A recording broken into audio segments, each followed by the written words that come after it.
Hi, guys.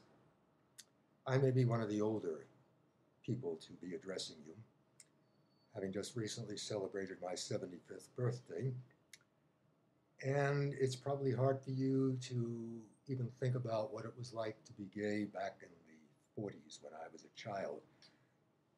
I knew by the time I was 8 or 9 that I was different. I didn't appear different because I was a jock, but I heard the words that other kids said. Back then, the word fairy was very big to describe somebody who was different. And they didn't say faggot as much as fag, and it was the worst insult that you could possibly hear from somebody. Again, I didn't hear these words because I looked and acted straight, which is why I get so furious today when a gay man who might be posting a personal ad says straight acting. That's a load of hooey.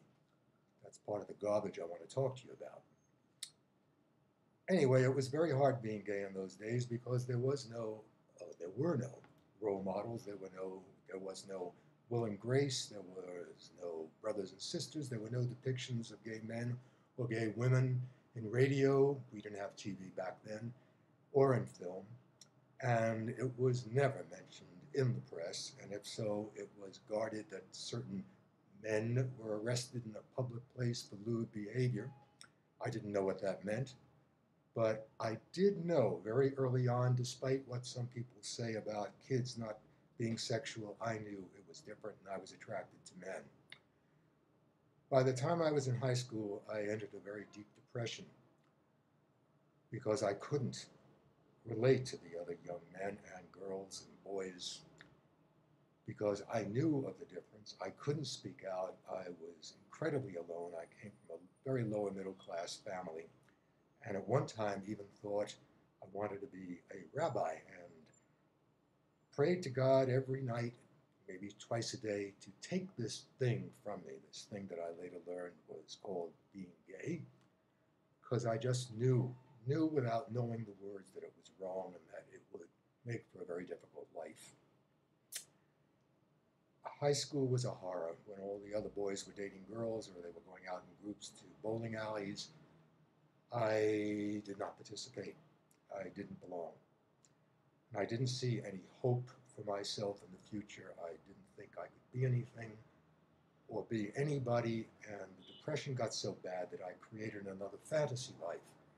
And I lived more in that fantasy life, I think, than I did in my real life. But it kept me alive. I want to tell you something that then happened as I got older and I got into the workforce and I realized my intelligence could take me to certain places other people couldn't get to. And my wanting to be something and be somebody, maybe to prove everybody wrong, the voices that were in my head placed there by religions, society, the government, all the people and all the institutions that are still telling you you're not as good, that you don't deserve, you can't marry, you shouldn't have children. All of these religions who, for thousands of years, have been practicing their prejudices, creating wars, creating hatreds, defining what is right and what is wrong, picking and choosing from the Bible to beat you on the head with teachings that, as the world has progressed, we now know are just ridiculous. For example, the Bible says you can have slaves, and the Bible says women are meant to be man's helpmeet, walk several steps behind him, and the Bible says you can't eat shellfish. Well, we don't believe in any of that stuff anymore.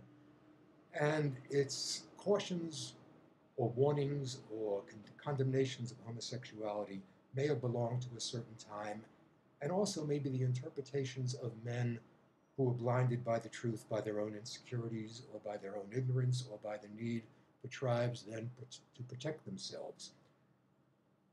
I am telling you what you need to do as you get older, or now, if you can do it, is define for yourself who you are. Do not listen to the voices that have been put in your head by your church, synagogue, mosque, by society that tells you you are not as good as anybody else Because all you have to do is look around at the craziness people perpetuate against themselves and against others, and you can say, as I said at a certain point in my life, you're going to judge me, you, with your insanities? Because I had learned who I am. I knew who I was inside.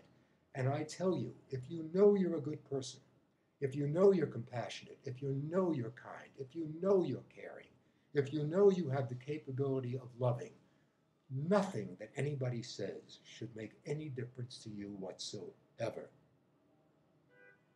Homosexuality, like heterosexuality, is neither good nor bad. It is what you do with it. It is how you live your life.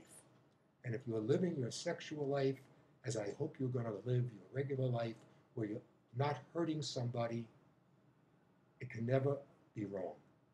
Love is never wrong. What is wrong is condemning other people for the way they choose to live their life. So the depression you might be feeling, the hopelessness, I can only tell you in my own life, it got so much better.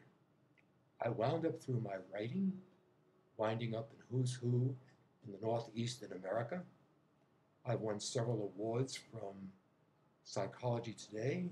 I got to live out my dreams that were once fantasies and met people ranging from Oprah Winfrey to the late Governor Ann Richards to Richard Pryor and Bill Cosby to all kinds of people. And best of all, when I became a psychotherapist, I got to help other young men and women make the adjustment to realize by defining yourself, defining who you are and not letting other people tell you who you are, that's the way to happiness. So I hope you'll do that. I hope you'll hang in and realize life can be just great if you trust yourself. Bye-bye.